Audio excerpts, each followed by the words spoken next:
Sa previous episode, ang bida nating si Noor ay isang masigasig at masipag na tao na kung saan pangarap niya na maging isang adventurer. Simula nung namatay ang kanyang ina ay lakas loob na nagdesisyon si Noor na pumunta sa lungsod upang mag-apply bilang adventurer. Nag-apply siya dito kaso sinabi ng lalaking receptionist na bago maging isang adventurer ay kailangan muna niyang mag-aral ng basic combat. Nag-aral si Noor para sa basic combat kaso lahat ng sinasalihan niya ay itinaboy lamang siya dahil sa kakulangan niya ng kakayahan para sa basic combat na ito. At sa pagpapatuloy, si Noor ay nagsabi sa lahat na siya ay okay at nagpapasalamat siya kay Rollo sa pagtulong. Hindi alam ni Rollo ang kanyang sinasabi kaya't ipinaliwanag ni Noor ang kanyang kakayahan ang dahilan kung bakit kumalma ang dragon ay dahil inutusan ito ni Rollo.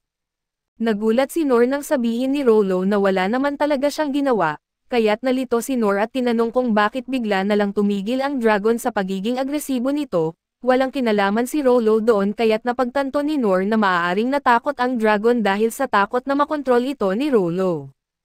Nagulat ang lahat nang sabihin ni Noor kay Rollo na ibalik ang dragon sa pinagmulan nito at sinabi ng iba na delikado pa rin ang dragon kaya't mas mabuting patayin ito habang may pagkakataon.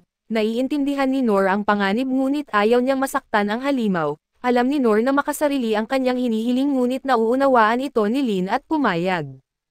Hindi sigurado si Rollo kung kaya niyang utusan ang ganoong kalakas na dragon, at iniisip niyang maaari lang niyang pakiusapan ito ng maayos at alam ni Noor na ayaw ni Rollo na ipakita ang kanyang kapangyarihan, kaya't sinigurado niyang hindi matatakot sina Lin at Ens.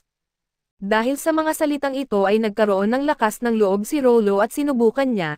Naiintindihan niya ang dragon kaya't sinabi niya kay Noor na gagawin ng dragon ang anumang ipag-utos ng kanyang Panginoon. Hindi makapaniwala ang mga babae sa kanilang narinig ngunit ang walang kamalay-malay na si Noor ay inisip na tinatawag ng dragon si Rollo bilang kanyang Panginoon.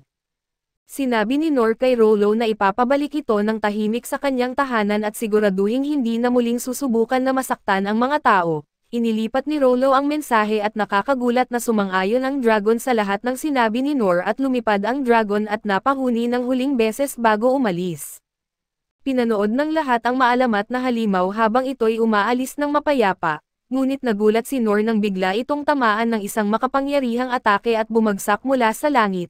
Nanginginig ang lahat sa takot at nalaman nilang ang masamang pinuno ng imperyo ang nasa likod ng atake. Labis na natuwa si Deres at sinabi niyang kahit ang isang dragon na nabuhay ng libu-libong taon ay isa pa ring hangal na halimaw sa huli, ang dragon ay isa lamang pawn kaso nabigo siya na hindi nito nawasak ang kabisera, napagpasyahan niyang simulan na lamang ang atake kaya't ipinatawag niya ang kanyang hukbo. Maraming mga sundalo at ang kapangyarihan ng kanyang hukbo ay walang katulad at ang plano ng imperyo ay pasabugan ang kabisera gamit ang dragon. Pagkatapos ay papasok ang kanilang mga sundalo upang tapusin ang laban at ang mga sundalo sa lupa ay magkakaroon ng magic swords at magic shields at habang ang mga elite troops ay mayroong magic armor at magic cannons. Sila rin ay magkakaroon ng malalaking kalasag at napakalaking military cannons at labis na nasiyahan ang hari sa plano. Ngunit isang sundalo na nagngangalang Randes ay may problema sa digmaan, hindi niya akalaing makikinabang ang bansa sa katagalan pero pinapatahimak lang siya ni Deres. Hindi pinayagan ni Deres na may magbanta sa kanila at idineklara niyang ipapakita nila sa lahat ang kapangyarihan ng kanilang magic. Nais ni Deres na maalala ang digmaan na ito sa kasaysayan upang malaman ng lahat ang maling desisyon na ginawa ng Clay Kingdom. Nais din niyang malaman ng lahat na ito ay isang bansa ng mga hangal na nagpapabaya sa pangangalaga ng Dungeon of the Lost. Sa bandang huli si Deres ay makikilala bilang ang nagpalaya sa bansa mula sa kabaliwan. Samantala ay natagpuan ni Noor at ng iba pa ang dragon, ngunit hindi nila malaman kung buhay pa ito nang hindi lumalapit at bigla nilang nakita ang Magical Empire at napansin din sila ng imperyo. Nakita nila si Prinsesa Lin, ngunit ang mas nakakabahala ay kasama niya si Ens at ito ay dahil si Ens ay isa sa mga buhay na alamat na kilala sa buong mundo, at inisip ni Deres na siya ang nagligtas sa kabisera at sinabi ni Deres na tapos na ang panahon ng mga alamat at panahon na ng mga marurunong upang magtakda ng mundo. Iniutos ni Deres na paputukin ang Mona Cannon dahil kahit nakilala si Ens bilang ang Divine Shield at mawawala pa rin siya sa isang iglap sa sandaling tamaan siya nito, isa na lang siyang alamat na matatalo sa kamay ni Deres kaya't mahal ni Deres ang digmaan. Habang naghahanda ang Mona Cannon na magpaputok at napansin ito ng ating grupo sa huling sandali, kaya't sinabi ni Enz sa iba na tumakbo na at pinaputok ang sandata at sinabi ni Darius na tapos na para kay Enz, ngunit nagulat si Nor nang biglang sumalang siya upang tanggapin ang higanteng atake. Nagliliparan ang sinag ng enerhiya at walang makapaniwala sa kanilang nakita. Ang mga tauhan ni Darius ay hindi makapaniwala at iniisip nilang may sira ang sandata kaya't inutusan ni Darius na maghanda para sa isa pang atake. Namangha si Nor sa laki ng hukbo at ipinaliwanag ng mga babae na sinusubukan nilang wasakin ang kaharian. Mayroon ding hukbo ang Clay Kingdom kaso wala itong laban sa dami ng puwersa ng imperyo. Gusto ni Enz na umatras si Lin kasama niya kaya't tinanong ni Lin kung ano ang plano ni Nor at sinabi ni Nor na dapat malinaw ito, at inisip niya na kailangan niyang tumakbo para sa kanyang buhay at makaalis sa lugar na ito sa lalong madaling panahon. Sumang-ayon si Lin na isang kalokohan na tanong iyon ngunit malinaw na iniisip niyang gagawa si Nor ng isang bayani. Nagtaka si Nor kung bakit siya nakangiti at kung naintindihan ba niya ang tunay niyang ibig sabihin. Sinubukan ni Nor na linawin na tatakbo lang siya kaso lang ay hinaharangan sila ng isa pang atake. Hinarang ito ni Enz kaya't napipikon na si Darius at nagdesisyong magtago sa likuran ng kanyang hukbo. Sa dami ng atake ay napagtanto ni Nor na may isang paraan lang upang makatakas at sinabi niya sa iba na mag-aalay siya ng oras upang makatakas ang lahat.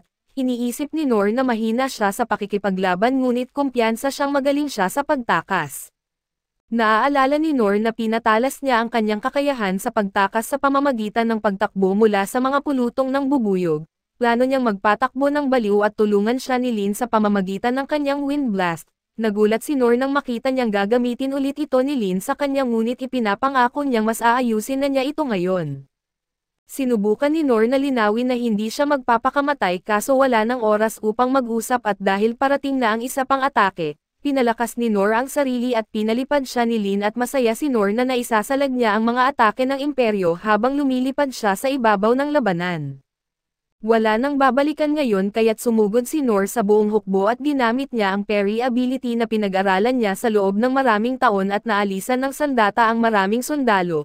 Ang gusto lang ni Nor ay magbigay ng sapat na oras para makatakas ang iba, kaya't nagpatakbo siya at sinasalag ang lahat ng nasa harapan niya.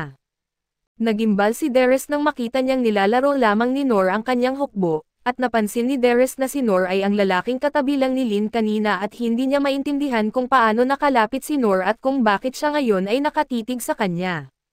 Natakot si Darius na baka alam ni Nor na siya ang emperador kaya't nanginginig siya nang hawakan siya nito. Napagtanto ni Darius na ang kanyang armor at espada ay gawa sa napakalakas na materyales kaya't nagdesisyon siyang lumaban. Lumipad si Nor nang hindi pinapansin si Darius kaya't inisip ni Darius na tumakas na si Nor. Ngunit natamaan lang siya ng mga kanan at patuloy na tumakbo si Nor nang walang direksyon at napagtanto ni Darius na ang kanyang higanteng hukbo ay winasak, pati na rin ang kanyang mga kalasag na dapat sana'y kayang depensahan laban sa hininga ng dragon. Wala na silang halaga ngayon kaya't tinanong ni Darius kung sino si Nor. Napagtanto ni Darius na ang Black Blade ng Clay na dating nasa likod lang ng trono ay hawak ni Nor at labis na natakot si Darius dahil ito ang isa sa mga dungeon relics na pinakanais niyang makuha. Ngunit higit na nakakagulat ay ang espada na gawa sa di kilalang metal na dapat ay napakabigat para sa kahit sino maliban na lang sa sobrang lakas ng hari ng Clay. Walang paraan na kayang buhatin ito ng isang ordinaryong tao subalit madaling inilagay ni Nor ang espada sa kanyang balikat. Labis na natakot si Darius kay Nor dahil winasak niya ang buong hukbo ng mag-isa at ngayon ay pinapanatili siyang nabubuhay upang pahirapan siya at sobrang natatakot si Darius kaya't siya'y napaihi at nagmamadaling tumakas. Sumakay sa kanyang kabayo at tumakbo palayo kay Nor sa pinakamabilis na paraan na maaari. Kaso dito muna matatapos ang ating recap. Salamat sa inyong panonood hanggang sa muli.